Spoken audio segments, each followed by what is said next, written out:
Doctor Yashwant Chaware जिल्हा न्यायाधीश यांचे मनोगत. डॉक्टर बाबासाहेब आंबेडकरांची मानवाधिकार क्रांती बहिष्कृत हितकारिणी सभा. अस्पृश्यांना त्यांच्या हक्काची जाणीव करून देण्यासाठी त्यांना शिक्षणाची गोडी निर्माण करणे आवश्यक होते. त्याकरिता त्यांना संघटित करण्याची नितांत गरज म्हणून डॉक्टर बाबासाहेब आंबेडकरांनी बहिष्कृत हितकारिणी सभा स्थापन केली. दिनांक 9 मार्च 1924 रोजी दामोदर हॉल, मुंबई येथे अस्पृश्यांच्या समस्या गाऱ्हाणे सरकारपुढे मांडण्यासाठी केंद्रीय संस्थेच्या स्थापनेकरिता एक बैठक, विस्तृत चर्चा झाली आणि केंद्रीय संस्था स्थापन झाली. या संस्थेचे नाव डॉक्टर बाबासाहेब आंबेडकरांनी बहिष्कृत हितकारिणी सभा असे सुचविले व त्यास सर्वांनी पाठिंबा दिला. बहिष्कृत हितकारिणी सभा विधिवतरित्या दिनांक 20 जुलै 1924 रोजी स्थापन झाली. बहिष्कृत हितकारिणी सभा या संस्थेचे उद्देश व संस्थेने करावयाची कामे खालीलप्रमाणे.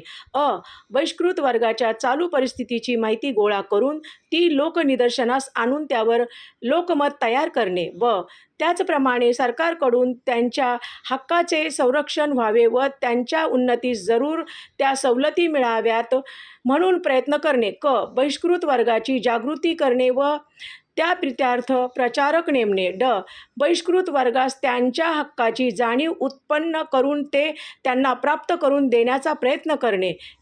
शिक्षण प्रसार करणे, वाचनालये स्थापन करणे, विद्यार्थी वसतिगृहे काढणे, लायक विद्यार्थ्यास शिष्यवृत्ती देणे व देवविणे, समाज जागृतीसाठी कीर्तने किंवा मॅजिक लॅटनद्वारे व्याख्याने वगैरेची व्यवस्था करणे, आर्थिक उन्नतीच्या जरूर त्या योजना व सूचना तयार करून योग्य अधिकाऱ्यास सादर करणे.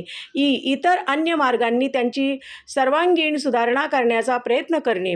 या उद्देशपूर्ततेसाठी आणि अस्पृश्यांच्या उन्नतीचे कार्य घडवून आणण्यासाठी प्रथमतः त्यांच्यात जागृती करणे अत्यंत आवश्यक आहे. कोणताही समाज झाला तरी त्याची उन्नती होण्यास प्रारंभी त्यांच्यात जाणीव उत्पन्न झाली पाहिजे. कोणी एकाने म्हटल्याप्रमाणे गरिबास त्याची गरिबी तर नडतेच, पण त्याच्या मार्गातील खरी अडचण म्हटली म्हणजे त्याची शिथिलता व त्याचे औदासिन्य. या शिथिलतेपासून व औदासिन्यापासून त्याची सोडवणूक करण्यास त्याच्यात चैतन्याचा व होत असलेल्या अन्यायाच्या चिडीचा संचार झाला पाहिजे. त्याशिवाय त्याच्या उन्नतीस उपसर्ग करणाऱ्या कारणांचा नायनाट होणार नाही.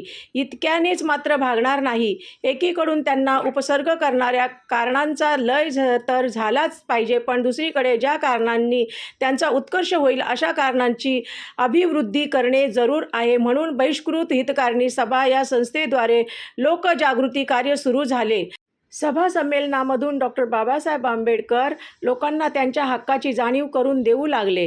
या सभेद्वारे ठिकठिकाणी सभा परिषदा आयोजित करून डॉक्टर बाबासाहेब आंबेडकरांनी भाषणाद्वारे लोकांत हक्काची जाणीव निर्माण केली आणि बहिष्कृत लोकांना मार्गदाता सापडला म्हणून सगळीकडे जाणीवेचे वारे वाहू लागले. प्रत्येक जिल्ह्यात बहिष्कृत हितकारिणीच्या शाखा स्थापन झाल्या. डॉक्टर बाबासाहेब आंबेडकर या देशातील दुबळ्या जणांची गुलामगिरी संपविणार व त्यांना माणुसकीचे जीवन मिळणार हे निश्चितच झाले. उर्वरित इतिहास पुढील भागात. इतिहास आवडल्यास चॅनलला लाईक, सबस्क्राईब नक्की करा. थँक्यू.